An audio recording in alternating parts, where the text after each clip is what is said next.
তো সবাই? আশা করছি সবাই আল্লাহর রহমতে অনেক ভালো আছো। আমি আলহামদুলিল্লাহ অনেক ভালো আছি। তো ঈদ তো চলে গেছে।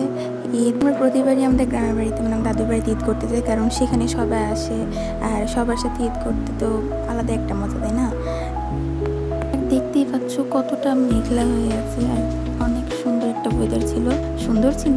কিন্তু সেদিন এত বৃষ্টি হচ্ছিল বলার মতো না। আমরা তো ভিজতে ভিজতে গেছি, অনেক এনজয় করছি আমরা। ঝড়ো বাতাস, ঠান্ডা আবহাওয়া আর বৃষ্টি, সেই কিন্তু। আর গ্রামে তো প্রকৃতির সৌন্দর্যের কোনো তুলনাই হয় না। সবুজ মাঠ, নদী, পাখির কলকাকলি, সহজ সরল মানুষ।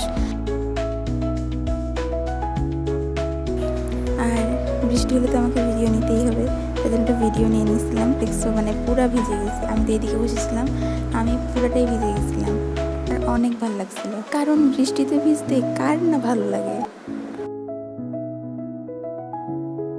দাদির বাড়ি আসলাম। ঈদের দিন সেরকম কোনো ভিডিও করা হয়নি, কিচ্ছু করিনি। কিন্তু তারপরে আমরা, যেহেতু আমের সময়, বাগানে তো আসতেই হবে, তাই না? আমরা সবাই মিলে বাগানে চলে আসলাম। অনেক অনেক ভালো লাগছিল। আর আমরা যেখানে এখন দাঁড়িয়ে আছি, যেখান থেকে ভিডিও করতেছি, এটা কিন্তু ইন্ডিয়ার বর্ডার। কারণ আমরা যেখানে আসছি, আমাদের যে আম বাগানটা, ওইটা কিন্তু একবারে ইন্ডিয়ার বর্ডারের পাশেই। এই যে আমরা দাঁড়িয়ে আছি সেখানেই।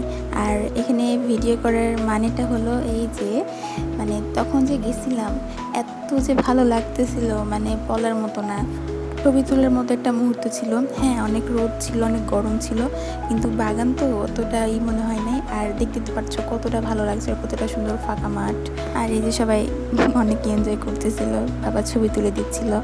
আমরা সবাই আসলাম, আম্মু, চাচি, দাদু, দাদি, আব্বু, বাবা, সবাই এই সুন্দর একটা মোমেন্ট ক্যাপচার করছিলাম আমরা।